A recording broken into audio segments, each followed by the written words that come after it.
नमस्कार, न्यूज 24 देख रहे हैं आप। मैं हूं आपके साथ डॉक्टर मीना शर्मा। नटवर सिंह 94 साल की उम्र में हिंदुस्तान, देश, दुनिया को अलविदा कहकर अपनी आखिरी यात्रा पर निकल गए। नटवर सिंह राजस्थान की राजनीति, देश की राजनीति का जाना पहचाना नाम था। नटवर सिंह बड़े नेता थे और कांग्रेस आला कमान, नेहरू से लेकर सोनिया गांधी तक उनके करीबी रहे। राहुल गांधी तक को उन्होंने किताबें भेंट की थी। अपनी किताब one life is not enough में उन्होंने इस बात का जिक्र किया है। लेकिन इतने बड़े राजनेता की जिंदगी में कितने उफान, कितने उतार चढ़ाव आए, वो हमने बहुत बखूबी करीब से लोगों ने देखे हैं। नटवर सिंह का राजस्थान से नाता था। वो भरतपुर के थे। यहाँ पर यहीं पर उनका जन्म हुआ। राजस्थान में उनकी पढ़ाई हुई। उसके बाद वो विदेश पढ़ने गए और उसके बाद उन्होंने नेहरू गांधी परिवार से जो उनकी नजदीकियां रही, उसके चलते विदेश सेवा में भी वो सरकार सत्ता के हमेशा साथ रहे और फिर राजनीति में आए इंदिरा गांधी के साथ, तब भी हमेशा सत्ता में रहे। कुल मिलाकर आज उनके बेटे बीजेपी से विधायक हैं और नटवर सिंह के आखिरी जीवन के जो समय था वो काफी विवादों में निकला। कुल मिलाकर नटवर सिंह का राजस्थान को क्या योगदान रहा उनकी राजनीति का, हम समझने की कोशिश कर रहे हैं हमारे खास मेहमानों के साथ। शैलेश सिंह बीजेपी के प्रवक्ता, भीमराज जाखड़ जी कांग्रेस पार्टी के, श्याम सुंदर शर्मा जी वरिष्ठ पत्रकार, राजीव जैन जी वरिष्ठ पत्रकार, विनय जोशी जी वरिष्ठ पत्रकार और राकेश वशिष्ठ जी वरिष्ठ पत्रकार हमारे साथ है। आप सभी का बहुत बहुत स्वागत है। शैलेश कौशिक जी, शुरुआत आपसे करते हैं क्योंकि राज्य के मुख्यमंत्री और देश के पर्यटन मंत्री जो कि जोधपुर से आते हैं, दोनों भी श्रद्धांजलि देने के लिए वहां पहुंचे। कैसे देखते हैं आप नटवर सिंह का राजस्थान की राजनीति में क्या योगदान रहा? देखिए मीना जी, नटवर सिंह जी राजस्थान की राजनीति तक हम उनकी बात करेंगे तो निश्चित रूप से उनके कद के हिसाब से बहुत छोटा विषय होगा।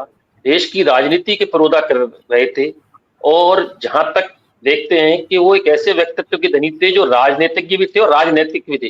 वो राजनयिक भी रहे और राजनीतिज्ञ भी रहे और दोनों स्तर पर उन्होंने अपनी जो पहचान छोड़ी, चाहे विदेश नीति के मामले में एज ए मिनिस्टर हो, चाहे वो विदेश सचिव हो, चाहे विभिन्न देशों में राजदूत रहे हो, निश्चित रूप से जो हिंदुस्तान की राजनीति में हिंदुस्तान के विषयों को, चाहे वो संयुक्त राष्ट्र संघ में रखा हो, चाहे वह कई समितियों के सदस्य रहे हो, कई जगह भारत का प्रतिनिधित्व किया हो, एक ऐसी पहचान छोड़ी तो हम निश्चित रूप से कह सकते हैं कि वो राजस्थान की राजनीति, देश की राजनीति के व्यक्तित्व के धनी थे और राजस्थान के लिए गौरव के व्यक्ति थे, भरतपुर के लिए गौरव के व्यक्ति थे, जगीने गांव के लिए गौरव के व्यक्ति थे, जिन्होंने देश में भरतपुर का, राजस्थान का, जगीने गांव का, पूरे देश का अंतर्राष्ट्रीय स्तर पर नाम सम्मान लगातार ऊंचा किया। जहां तक राजस्थान की राजनीति को देखें तो जब तक वो कांग्रेस में रहे, जितना मुझे ज्ञान है, जितना मैंने देखा है कि राजस्थान की राजनीति जब तक वो केंद्र में प्रभावी रहे, दिल्ली की राजनीति, राजस्थान जयपुर की राजनीति दिल्ली से ही तय होती थी तमाम। और यही नहीं, तमाम कई बार ये देखने में आया था कि तमाम कई मुख्यमंत्री, कई उनके जो निवास था वहां खड़े रहते थे, बैठे रहते थे वेटिंग, क्योंकि वो जिस तरीके से गांधी परिवार के नजदीक थे, जिस तरीके से वो नीतियां तय करने में प्रमुख थे, जिस तरीके से राजनीतिक मनोनयन में उनकी भूमिका रहती थी, तो कह सकते हैं कि कांग्रेस की देश की राजनीति और कांग्रेस की राजनीति में वो उनकी महत्वपूर्ण भूमिका थी। और यही कारण है कि राजस्थान की राजनीति के कई निर्णय उनके माध्यम से ही होते थे।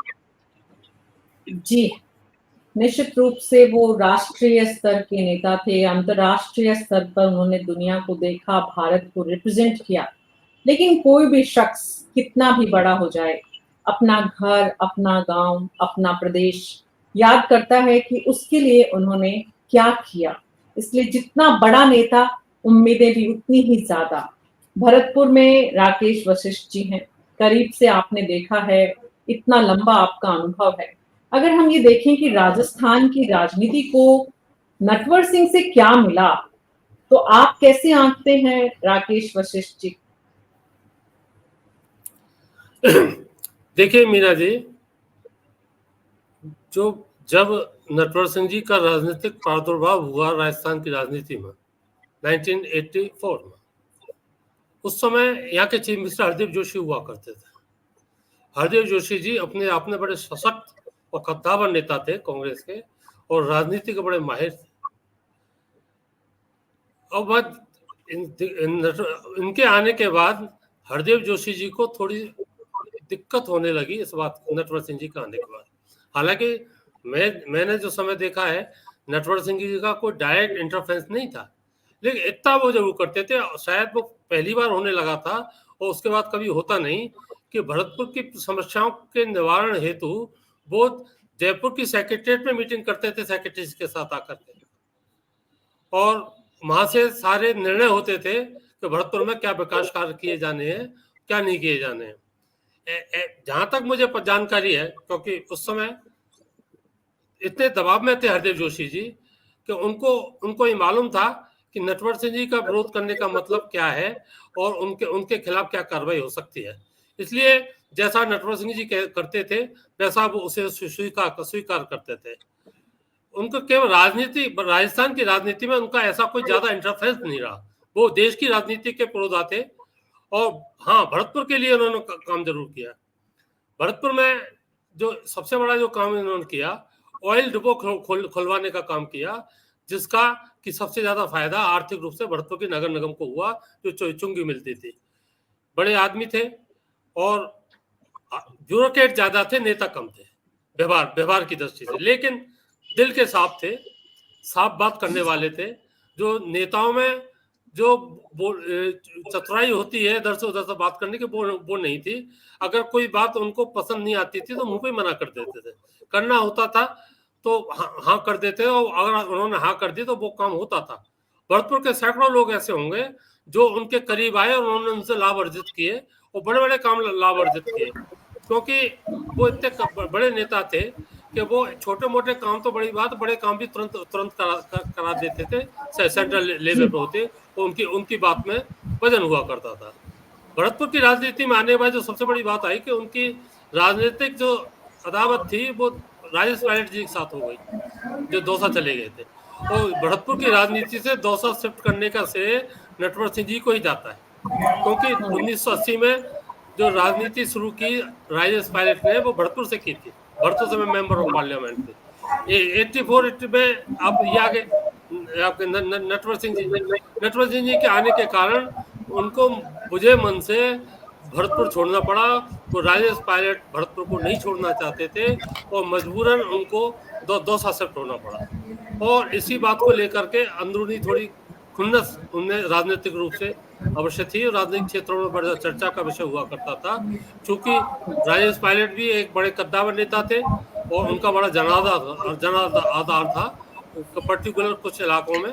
इसके कारण उनकी भी अच्छी स्थिति थी राजनीति में। वैसे उनका सम्मान इतना था कि सभी लोग उनका सम्मान करते थे, और 2 बार भरतपुर से मेंबर ऑफ पार्लियामेंट रहे। 6 साल उन्होंने भरतपुर की नुमाइंदगी की, भरतपुर के, और 5 साल तो तब की पहली बार हुए।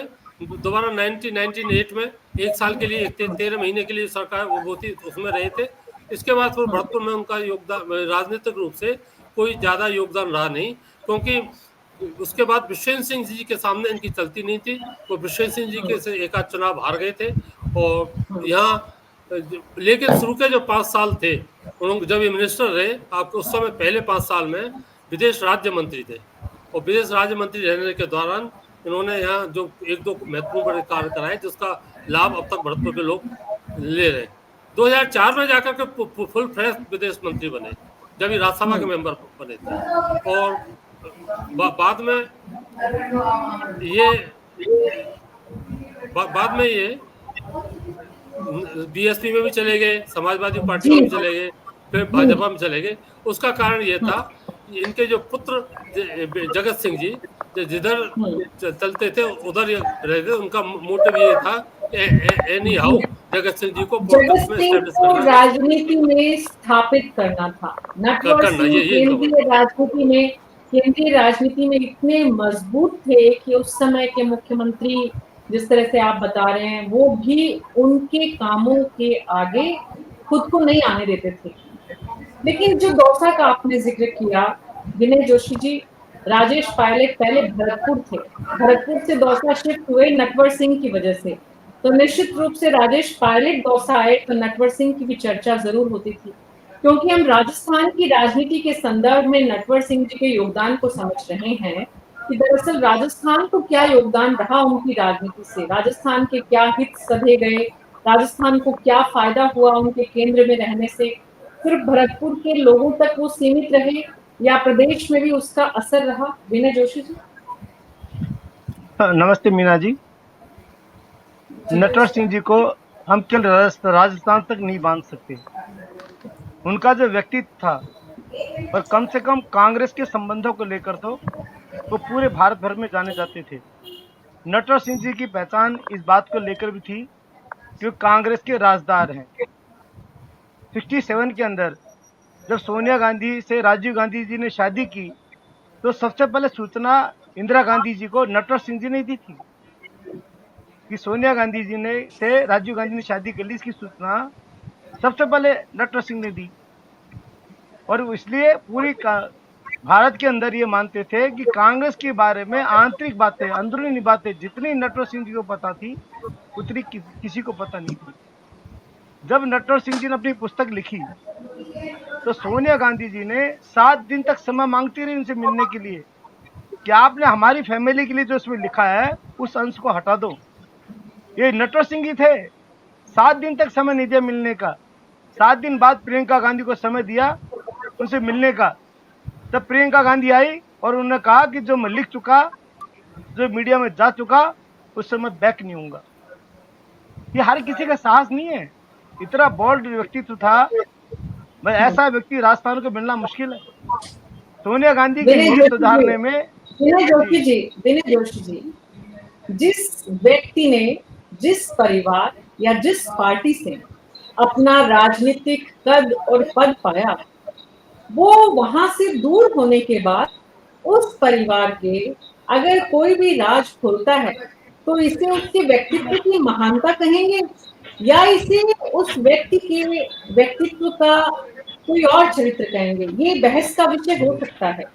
लेकिन सोनिया गांधी को घुटनों पर ला दिया या प्रियंका गांधी को 7 दिन तक समय नहीं दिया। वही नटवर सिंह कांग्रेस पार्टी को छोड़कर भी चले गए, जिन्होंने राजीव गांधी की शादी की खबर इंदिरा गांधी को दी थी। तो इसका मतलब एक तो इसमें एक बात, इनके साथ एक धोखा हुआ था नटवर सिंह जी। एक तो उनका व्यक्तिगत जीवन है और एक उनका राजनीतिक जीवन है। नहीं मीना जी, एक बात ऐसी जी बोले विनय जी। उनके साथ धोखा हुआ था नटवर सिंह जी के साथ में। ईरान से जो तेल के बदले में अनाज का जो कांड हुआ था उसमें कांग्रेस ने पूरी जिम्मेदारी नटवर सिंह जी के ऊपर पटक दी और इनको मंत्रिमंडल से बाहर कर दिया, जबकि दोनों की सोची समझी मिली भगत थी। नटवर सिंह जी इसमें कहीं दोषी नहीं थे। नटवर सिंह जी का जो भी कुछ लेन देन हुआ वह केवल सोनिया गांधी के प्रति समर्पित होने के कारण हुआ था, लेकिन इन्होंने खुद को बचाने के लिए नटवर सिंह जी को शहीद करने की कोशिश की। विनय जोशी जी विदेश मंत्री नटवर सिंह थे। विदेश मंत्री के रूप में जिम्मेदारी उनकी अगर थी या नहीं भी थी और पार्टी ने समझा तो पूरी जिंदगी जिस पार्टी ने आपको इतना दिया उनको उस पार्टी के लिए क्या वैसा करना चाहिए, ये एक सवाल है। और ये सवाल खुली मंच पे खुली बहस पे तब भी था, आज भी है। नहीं मीना जी, इसमें एक सुधार की जरूरत है। हम ये बात सही कह रहे हैं, आप उनको विदेश मंत्री बनाया, लेकिन कोई आदमी, आज मैं आपके प्रति वफादार हूँ और इतना वफादार हूँ, आप क्या कह रहे हैं उसको मैं सोचता भी नहीं हूँ कि मुझे तो जो आप कह रहे हैं वो करना है और आप कहो जो मैं कर दूं, और जब आपके ऊपर कोई आपत्ति आए तो पूरी बात मेरे पे डाल दो। ये कौन सी राजनीति है जी? कुछ तो जिम्मेदारी लेना चाहिए था, कुछ तो उनको बचाव करना चाहिए था। भीमराज जी इस बात का जवाब देंगे, बताएंगे। सवाल तो छोड़ दिया विनय जोशी जी ने। हाँ, विनय जोशी जी ने बिल्कुल छोड़ दिया है और मैं पार्टी की तरफ से हमारे नेताओं ने उनको श्रद्धांजलि दे दी है और मैं भी उनको श्रद्धांजलि अर्पित करना चाहता हूँ आपके चैनल के माध्यम से। बट जो राजनीतिक किस्से कहानियां है वो राजनीतिक इश्यू था और उस राजनीति का इश्यू विनय जी कह रहे हैं, पर जब राजनीति जब अपना दाव खेलती है कब कौन शिकार हो जाए ये पता नहीं चलता है। ये काल समय और परिस्थिति बताती है और वही घटना नटवर सिंह जी के साथ हुई थी उसमें। तो जो हुआ और जो पार्टी ने डिसीजन लिया उन्होंने उसको एग्री किया। वो पार्टी के कभी खिलाफत नहीं गए, एक बार बसपा में जरूर गए और उसके बाद 4 महीने उनको छोड़ दिया। ये पार्टी का उनका संजोग रहा और उनका मिलनसार व्यक्तित्व था जिसके कारण उन्होंने कभी भी कांग्रेस की बगावत नहीं की। और जो पुस्तक लिखी थी उन्होंने, उस पुस्तक के लिए उन्होंने जो बाद में समय दिया, उसके अंदर जो राज थे, जो लोग इंतजार था, वो राज उन्होंने राज ही रह गए, और राज उन्होंने कभी खोला नहीं। ये उनका व्यक्तित्व महान था, और महान व्यक्तित्व के कारण ही उनको गांधी परिवार में एंट्री मिली जी, श्रद्धांजलि भी आखिरकार दे दी। देर क्यों लगी थी भीमराव जी श्रद्धांजलि देने में भी? किसको? कांग्रेस पार्टी को, कांग्रेस ने दे दी मैडम, सबने दिए मैडम, जो जिस हिसाब से राहुल गांधी जी, सबने श्रद्धांजलि दी है मैडम। समय नहीं लगा, सबने जो जिस तरीके से जिनको सूचना मिली कि नटवर सिंह जी का देहांत हो गया, उसके बाद सबने श्रद्धांजलि दी है। और श्रद्धांजलि सभी देते हैं मैडम। जब इसी ऐसा मौका होता है, उसमें पार्टी और राजनीतिक नहीं की जाती, उसमें श्रद्धांजलि सभी लोग देते हैं, कौन सी पार्टी का, कौन सा राकेश वशिष्ठ जी कुछ बोल रहे हैं, उसके बाद में श्याम सुंदर जी राजीव के पास आते हैं। मैं विनय जोशी जी की दो बातों के बारे में स्पष्टीकरण देना चाहता हूँ। पहली बात तो इन्होंने कहा कि नटवर सिंह जी ने राजीव गांधी और सोनिया गांधी की शादी के बारे में नटवर सिंह जी ने इंदिरा गांधी को बताया। शायद आप भूल रहे हैं कि सोनिया गांधी 1 महीने तक हरवंश राय बच्चन के यहाँ रही थी शादी से पहले, और ये बात खुल चुकी थी, और इंदिरा गांधी के उपस्थिति में ही सारी शादी हुई थी। पहली बात। दूसरी बात, फंसने फंसाने, मैं वो नहीं कह रहा कि नटवर सिंह जी इसमें दोषी थे या ना थे, ये एक अलग चर्चा का विषय है। लेकिन नटवर सिंह जी को जो दोषी माना गया था, वो बोलकर कमीशन की रिपोर्ट ने माना था, बोलकर आयोग ने इसकी जांच की थी, और उसमें उनका आरोप इस बात को लगाया था कि ये सारा जो कूपन लिए पेट्रोल का इराक का था, ईरान का नहीं था, इराक का था, वहां से ये इराक का था, और ये उनको दोषारोपित किया था आपकी बोलकर आई कमीशन ने, जिस पर कि सोनिया गांधी ने इनसे सोनिया गांधी ने इनसे ले लिया था।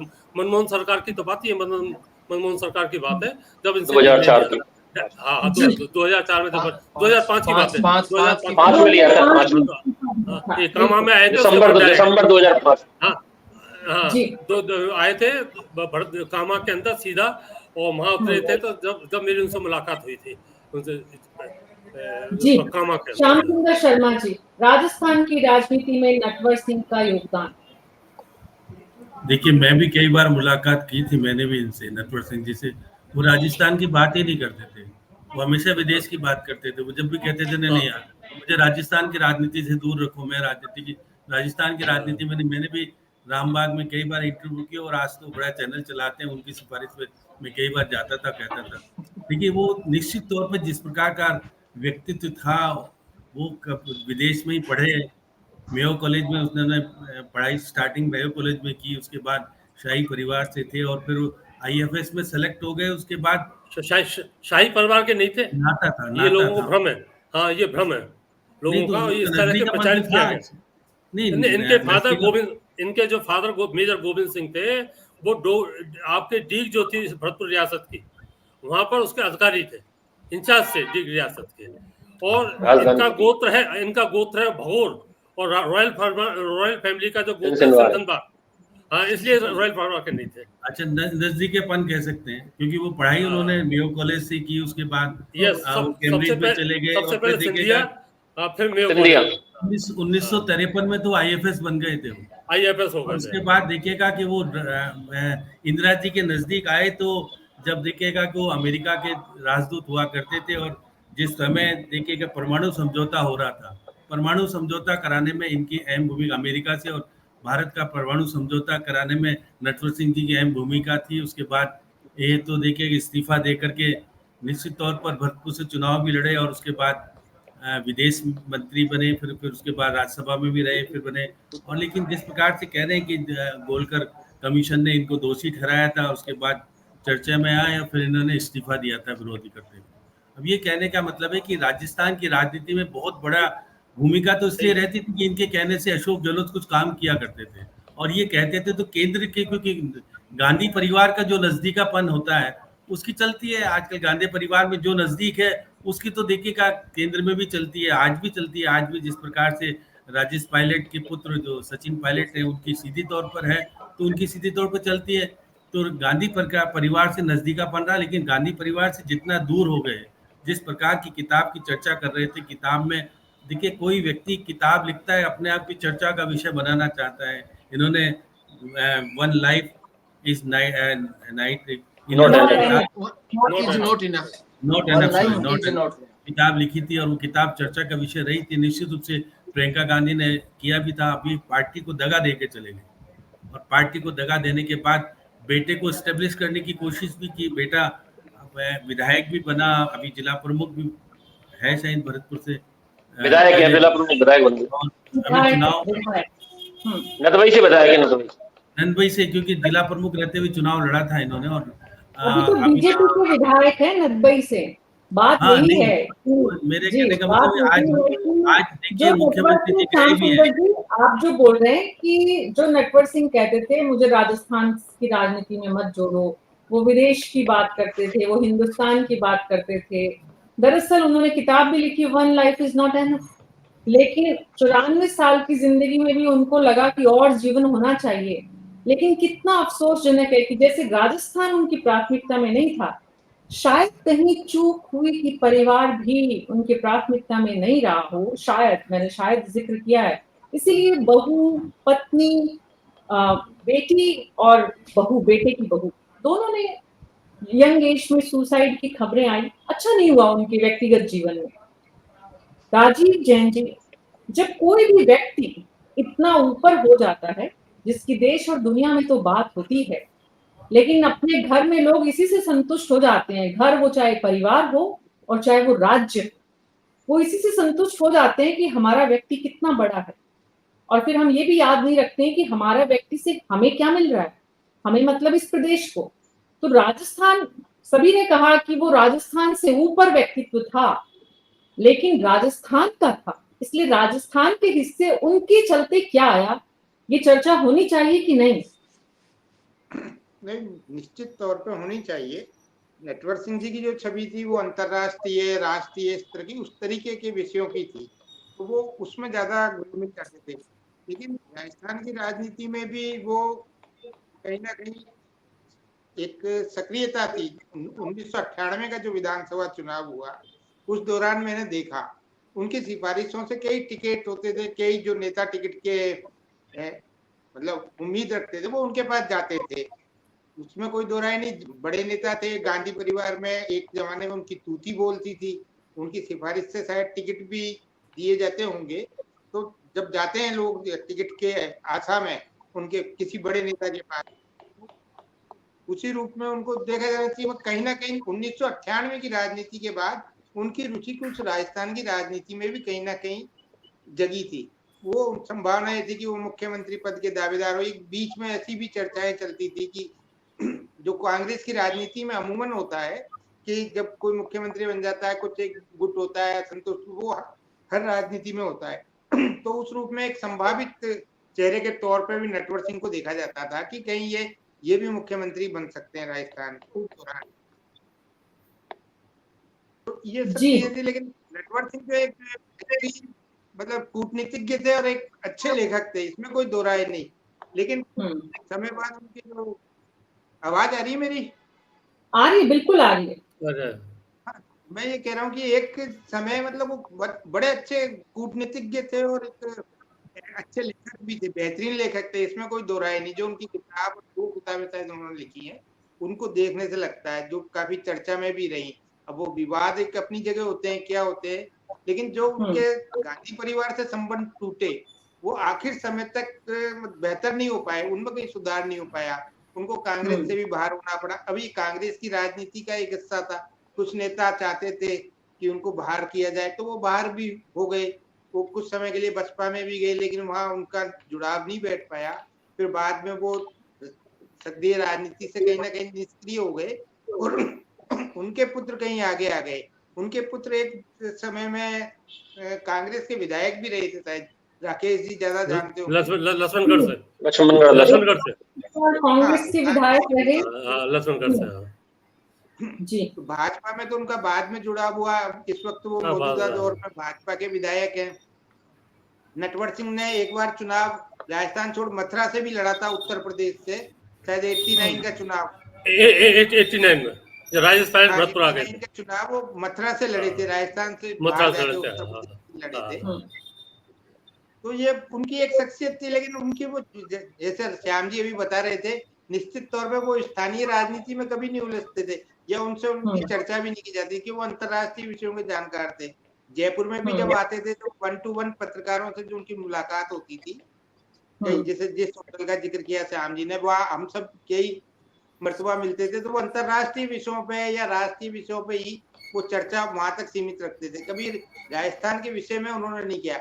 लेकिन इतना जरूर है, जब वो उनकी तूती बोलती थी, टिकट के दावेदार जो होते थे कांग्रेस के, उनके पास जाते थे और वो कईयों की सिफारिश भी उन्होंने शायद की है, ऐसा है। 1998 में मंत्रिमंडल बना था, उसमें भी कुछ लोग उनकी सिफारिश से मंत्री बने थे। जी मीना जी। जी, लेकिन राजस्थान की राजनीति में जो उनके बेटे थे वो अशोक गहलोत की मिमिक्री करते नजर आते थे मंचों पर। राजस्थान की राजनीति में अशोक गहलोत के काल में उनके बेटे का कांग्रेस पार्टी से दूर होना, वैसे तो नटवर सिंह खुद ही दूर हो गए थे, भीमराव जाखड़ जी, नेहरू, इंदिरा गांधी, राजीव गांधी और राहुल गांधी, 4 पीढ़ियों के साथ जिस शख्स ने काम किया, उसने जीवन के आखिरी मोड़ पर क्यों पार्टी छोड़ी? देखिए मीना जी, उनका नेहरू जी के साथ से उनका लगाव रहा था, और फिर उन्होंने भारतीय सेवा में, विदेश सेवा में रहे थे, और 84 के अंदर उन्होंने चुनाव लड़के वो सांसद चुने गए, मंत्री भी बने। बट ये है कि लास्ट में जाके जो पॉल वॉलकर की जो रिपोर्ट थी, और जिसमें इराक के साथ जो तेल के बदले अनाज वाला जो कांड था, उसमें उनका नाम आने के बाद उन्होंने इस्तीफा दिया, और इस्तीफे की नाराजगी ये थी कि वो दोबारा कभी उन्होंने जोड़ने की कोशिश भी नहीं की। और जो होता है मैडम को राजनीति के अंदर के जिस इश्यू को लेके उनको दूर किया गया, उन्होंने कभी खुद ने भी ज्यादा जोड़ने की कोशिश की, फिर दूरियां इतनी बढ़ गई कि दोबारा उन्होंने वो सक्रिय राजनीति से भी दूर हो गए। और 4 पीढ़ियों तक उनका, बिल्कुल आप सही कह रहे हैं कि 4 पीढ़ियों तक उन्होंने नेहरू गांधी परिवार के साथ उनका घनिष्ठ संबंध रहा है, ये मैं आपको कहना चाहता हूँ। और आज ये एक गांधी परिवार में कांग्रेस के अंदर उन्होंने मार्गदर्शक की भूमिका जरूर निभाई। सोनिया गांधी को उन्होंने हिंदी सिखाने में, उनको आगे लाने में राजनीति में नटवर सिंह की अहम भूमिका थी, और सोनिया गांधी को स्टैब्लिश राजनीति के अंदर किया राजीव जी के बाद, तो वो नटवर सिंह थे। और वही नटवर सिंह उसके बाद पार्टी छोड़कर चले गए, पार्टी छोड़कर वो दूसरी पार्टी में भी गए, वहां से भी उन्हें निकाला गया, लेकिन आज 4 महीने बाद उन्होंने बसपा को अलविदा कर दिया। जी, शैलेश कौशिक जी, आज नटवर सिंह की विरासत बीजेपी संभाल रही है, कैसे राजस्थान में आप नटवर सिंह जी के उस इतिहास से वर्तमान और भविष्य को बेहतर बनाने में उनके योगदान के साथ उनकी नई पीढ़ी को संभाल रहे हैं और कैसे आगे बढ़ा रहे हैं?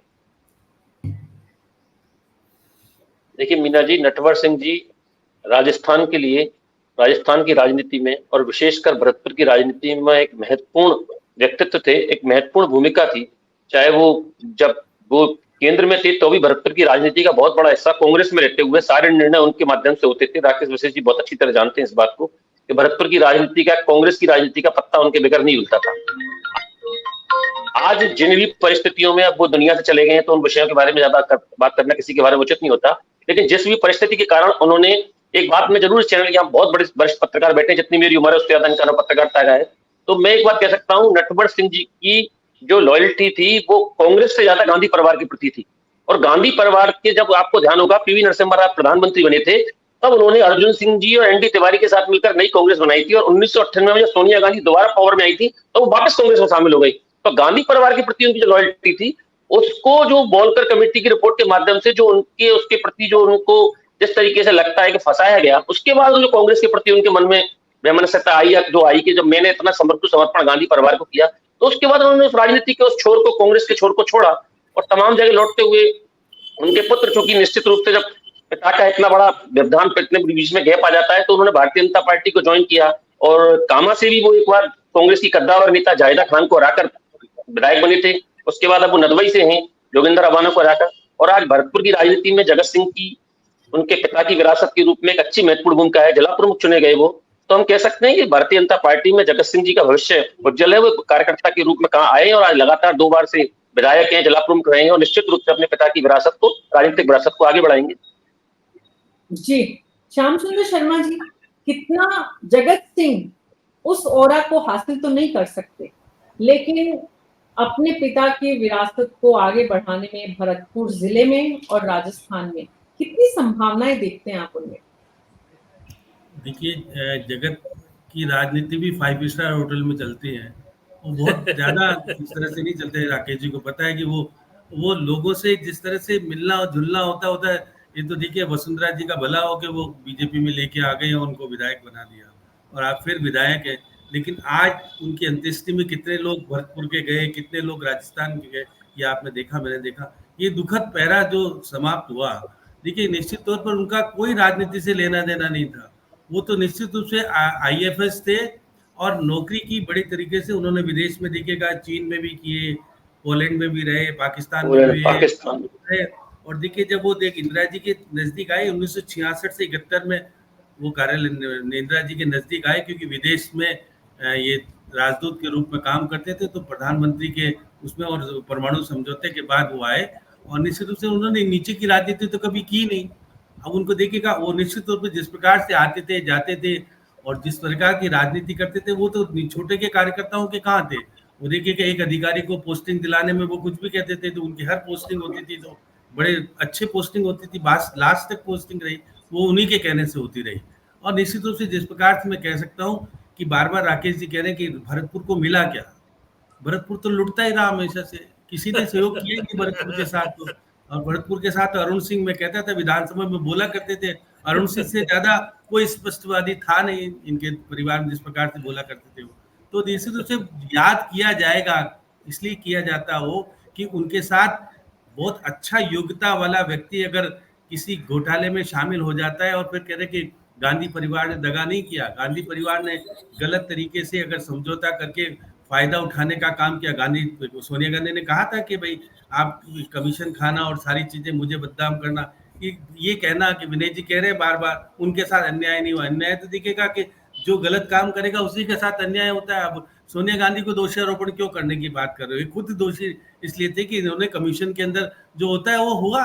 और निश्चित रूप से अगर गोलवलकर आयोग अगर दोषी नहीं ठहराता तो इनको कोई कहने वाला नहीं था, इनको देखिएगा कोई बोल ही नहीं पाता था। मैं कह रहा हूँ कि जगन्नाथ पाड़िया जब मुख्यमंत्री बने थे, इनकी क्या स्थिति थी, राकेश जी बता सकते हैं, क्योंकि भरतपुर की राजनीति में तो दूसरे मुख्यमंत्री बने आप, तो पहले तो जगन्नाथ पाड़िया थे और ये मुख्यमंत्री बनने से रह गए। जिस तरह से राजनीति इनकी की जाती थी, बड़े व्यक्तित्व वाले व्यक्ति होने के बाद भरतपुर को बहुत कुछ दिला सकते थे, लेकिन भरतपुर अपने आप में हमेशा राजनीतिक तौर पर अच्छे व्यक्ति भी आए लेकिन भरतपुर को कुछ दे नहीं पाए। ये अफसोस रहेगा। अब ये मुख्यमंत्री बने तो इन्होंने मुट्ठी भर के भरतपुर को देना शुरू कर दिया। अब राकेश जी बार बार कहते हैं, मैं कहता हूँ हाँ अच्छा है, जो जहाँ पर पैदा हुआ अगर वहाँ के व्यक्तित्व को बढ़ाने का प्रयास करता है, अच्छी बात है। हमारे क्षेत्र को बढ़ाने हम आज वो शामिल भी होने गए थे। देखिएगा आज मुख्यमंत्री जी शिष्टाचारता के नाते से गजेंद्र सिंह शेखावत दोनों ही व्यक्ति उनको श्रद्धांजलि देने गए थे, क्योंकि आज तो वो दुनिया में नहीं है, लेकिन राजस्थान की राजनीति से वो रहे और राजस्थान का नाम इसलिए जुड़ा रहा कि क्योंकि वो पैदा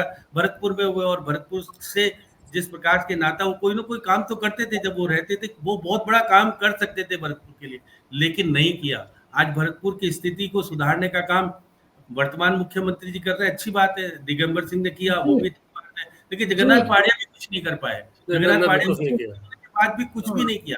इसलिए निश्चित तौर पर नटवर सिंह जी को आज अच्छे तौर तरीके से, क्योंकि आज वो दिवंगत हो गए, उनकी राजनीतिक इतिहास पन्ना जिस प्रकार से दाग लग करके वो गया, लेकिन आज हम उनको श्रद्धांजलि इसलिए देते हैं कि वो हमारे राजस्थान और भरतपुर के जन्मे विदेशों में अच्छी अहमियत दिलाने वाले, भारत को बहुत बड़ी पैगाम देने वाले राजदूत के रूप में बहुत बड़ा प्रतिष्ठा पाना और फिर विदेश मंत्री बनना, क्योंकि विदेश मंत्री वही बनता है जो कि आज भी विदेश मंत्री वही है जो कि विदेश सचिव रहे हैं। तो ये भी निश्चित रूप से राजनेता के रूप में नहीं, ये अधिकारी के रूप में पहचाने जाते थे। इसलिए उन्होंने किताब पढ़ने लिखने का शौक था और हमेशा खूब किताबें लिखी इन्होंने और भी लिखी है। और लेकिन चर्चा का विषय किताब वही रही जिस तरह से है।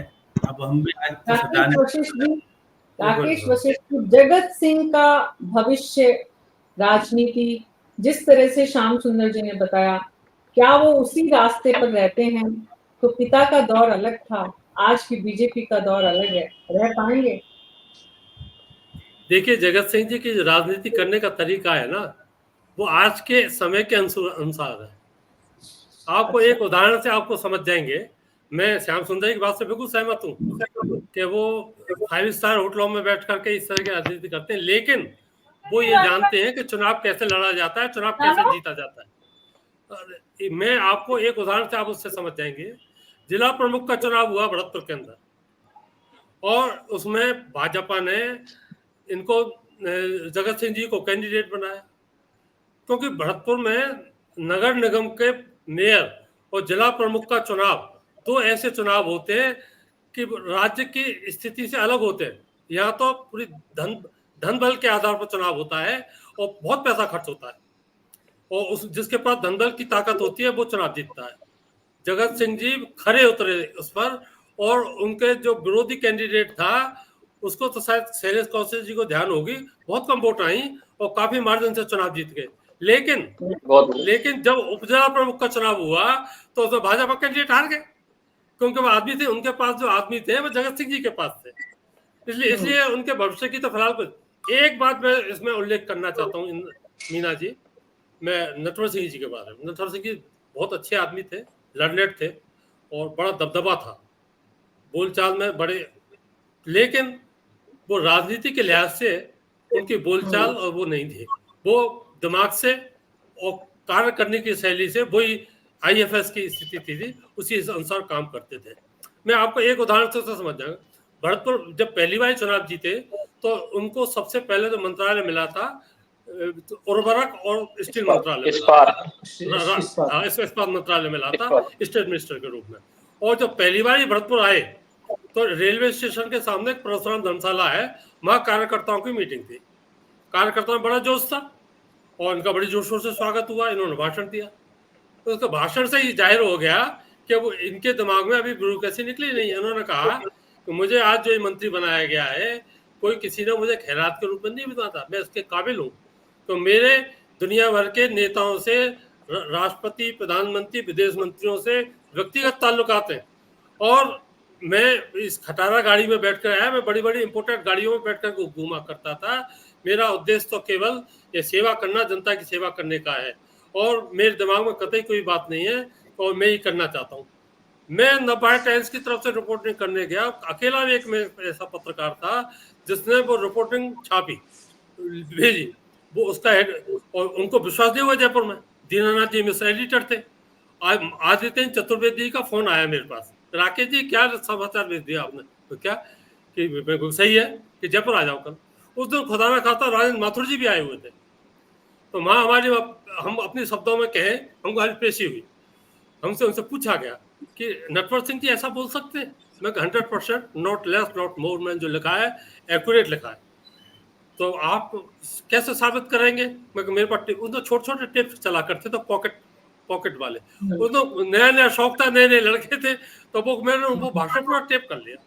तो हालांकि मैं टेप लेने गया तो मैंने उनको माथुर साहब को कहा कि साहब ये तो कुछ भी नहीं, इससे बहुत ज्यादा बोला। अच्छा, उन्होंने ऐसा उसी समय उस समाचार को, अब मेरी कॉपी रखी हुई है मेरे पास, कि मुझे कोई डाउन नहीं कर सकता नेटवर्क, ये करके ऑल एडिशंस में फ्रंट पेज पर वो समाचार छपा। अब इनको तो नाराजगी होनी थी। इन्होंने मेरी शिकायत अशोक जैन जी से की। अशोक जैन जी ने राजेंद्र माथुर जी से पूछा, कहा शिकायत की, तो राजेंद्र माथुर जी ने कहा साहब मैं सेटिस्फाई हूँ। तो उस समय संपादकों की स्थिति दूसरी हुआ करती, आजकल की स्थिति नहीं थी, मैं सेटिस्फाई हूँ, और जो समाचार छापा है बिल्कुल एक्यूरेट छापा है, इसमें तो राय नहीं। तो उसके बाद घटनाक्रम चलता, उनकी राजनीति चलती रही, हमारी पत्रकारिता चलती रही, लेकिन वो तुरंत मिजाज जरूर थे, तुरंत मिजाज थे। वैसे भले आदमी थे, अच्छे आदमी थे, भले आदमी थे, उदार दिल थे, अपने लोगों के काम भी करते थे। भरतपुर में जिन लोगों के साथ रहे वो लोग बड़ा ग्रोथ भी लिए, आगे भी बढ़े, लेकिन राजस्थान राजनीति में निहाल कर दिया। लेकिन राजस्थान की राजनीति में उनकी दिलचस्पी उतनी नहीं थी, लेकिन बेटे को स्थापित राजस्थान में किया। बेटे को लेकर वसुंधरा राजे आई। वसुंधरा राजे जिनको लाई, या वसुंधरा राजे के जो करीबी थे, उनके टिकट कटने शुरू हो गए थे, लेकिन जगत सिंह बचे रहे। राजीव जैन जी, वो कैसे मुमकिन हुआ? देखिए, राजनीति में कुछ ना कुछ चीजें होती है। किसी नेता के समर्थक होते हैं तो नेता उसके लिए अड़ जाता है, तो टिकट भी मिल जाता है। और जगत सिंह, इसमें कोई दो राय नहीं, जैसा राकेश जी बता रहे थे कि जीतने वाले उनकी क्षमता थी, जीतने की क्षमता थी तो उनको टिकट मिला और वो जीते भी, तो ये इस तरीके से उनका टिकट हुआ होगा। लेकिन आने वाले समय में अब वो जब मंत्री भी बनना चाह रहे थे, लेकिन मंत्री बनने के लिए वो उसी इलाके से मुख्यमंत्री भी बन गए। हालांकि मुख्यमंत्री का निर्वाचन क्षेत्र है, लेकिन गृह क्षेत्र वो है भरतपुर, तो एक ही जगह से इतने लोगों का बनना संभव भी नहीं होता है। लेकिन राकेश जी, मैं जब भरतपुर वाले कई लोगों से बात करता हूँ तो भरतपुर के विकास में जो एक नाम जिसका जिक्र होता है वो बाबू राजबहादुर का होता है। क्या ये मैं आपसे जानना चाहता हूँ कि भरतपुर का जितना विकास राजबहादुर जी के उसमें हुआ उतना किसी और नेता के तौर पर डॉक्टर दिगंबर सिंह, फिर डॉक्टर दिगंबर सिंह किया। जो बड़ी बड़ी जो है आपके university, medical college, university, IG office, नगर निगम, संभाग, सारी उन्हीं की देन है। और बेसिक उन्होंने इंफ्रास्ट्रक्चर पर जो काम किया, आपके अब खासतौर से अपने विधानसभा क्षेत्र में ऐसा कोई गांव नहीं छोड़ा जहां उन्होंने कोई ना कोई काम ना किया हो, चाहे वो स्कूल खोला हो, चाहे डिस्पेंसरी खोली हो, चाहे रोड बनाई हो, ऐसा कोई काम नहीं छोड़ा।